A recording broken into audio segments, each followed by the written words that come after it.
Alors, comme j'ai déjà dit dans différentes vidéos avant, moi, ça fait très très longtemps, ça fait plus de 20 ans que je suis rentrée dans tout ce qui était mouvement, du bien-être, de l'ésotérisme, de la spiritualité, et où enfin, je suis vraiment plongée à fond dedans, que ce soit dans les groupes, dans les rencontres, les séminaires, les bouquins. Enfin, voilà, c'était vraiment mon centre d'intérêt principal. Ça l'est encore, mais je vais dire différemment.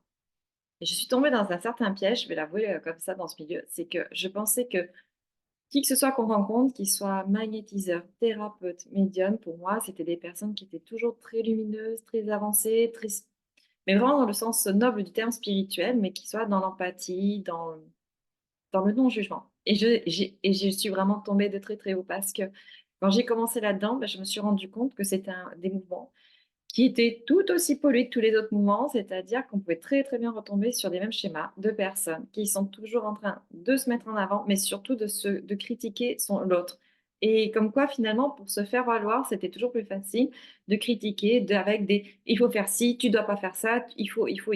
Et j'en étais arrivée même à un point où moi je me disais, mais je culpabilisais, limite, je racontais pas comment je faisais ou ce que je vivais parce que je me suis dit, je vais être jugée, on va me dire que c'est pas bien, que si je fais pas ça, ben, c'est parce que je suis pas assez spirituelle, que je suis pas assez si.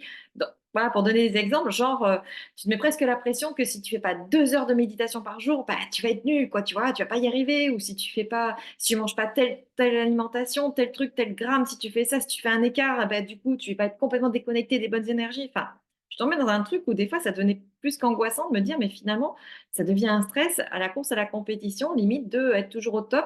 Surtout que ce top, du top niveau, de toujours rechercher à être toujours parfaite dans les moindres coins, bah, tu te rends compte qu'en fait, à chaque fois, tu découvres des nouvelles choses et tout, et qu'en fait, ce que tu pensais parfait à un moment donné, bah, c'est aussi pas bien que le reste que tu faisais avant. Enfin, bref. Euh, Comme quoi, finalement, il n'y a pas de règle, il faut toujours se remettre en question. Et ce que j'aime faire, moi, par contre, quand j'accompagne les personnes, c'est pas de trouver le système qui correspond à X ou Y, de dire, bah, tu vois, un tel, il fait tel truc, il fait du yoga, il fait de la méditation, lui, il fait de la respiration, lui, il fait de la sophro, il fait de l'hypnose, bah, on s'en fout. Chacun fait, en fait, ce qui lui convient.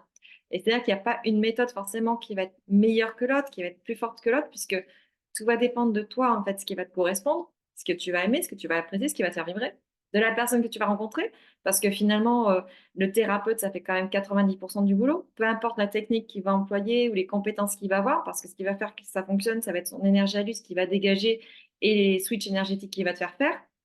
Et du coup, quand tu te détaches de ça, tu te dis, OK, on va se poser 2 secondes.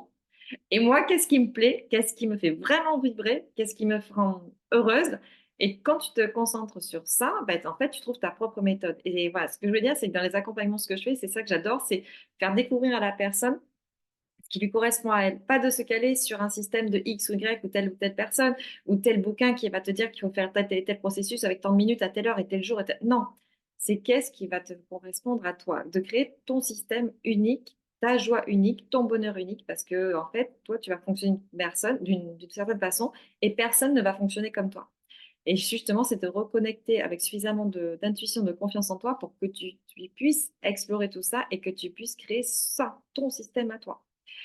Et ça demande beaucoup d'efforts parce que c'est vrai qu'on a tellement l'habitude de se comparer aux autres, de vouloir rentrer dans des cases, dans la normalité, d'être dans la comparaison, la compétition, que de se dire, bah, en fait, le retour à soi, finalement, c'est le chemin le plus long, quoi. C'est le plus compliqué, finalement. C'est qui pourrait paraître le plus simple et qui finalement le plus compliqué parce qu'il va nous demander d'éliminer tout ce qui va être nos peurs, nos blocages, nos fausses croyances, la peur de ne pas être aimé, enfin voilà, tout ça. Et finalement, quand on arrive à ce chemin de se dire, bah, moi, ce que j'adore, c'est mon credo, c'est le fameux et puis merde. Et le et puis merde, finalement, c'est ce qui me rend le plus heureuse et c'est ce qui me correspond à moi.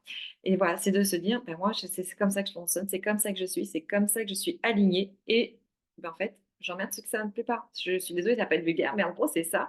C'est réussir à dire, en fait, je m'écoute parce que c'est ça qui me convient. Et c'est à ça que j'aime emmener les gens, c'est vraiment de se reconnecter à cette partie-là, d'avoir cette confiance-là, de se dire, ça me convient, c'est ça qu'il me faut, c'est ça que je veux et pas ce qui convient aux voisins.